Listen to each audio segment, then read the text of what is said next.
Hi guys, welcome back to my channel. Today I'm going to show you how to send messages or chat on Google Meet app. So if you use a Google Meet app when you are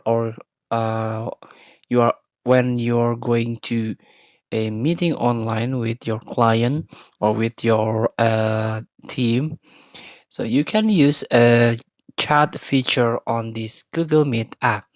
All you have to do is a open your Google Meet, for example, for practicing yourself. And if you see these three dots, you can tap it.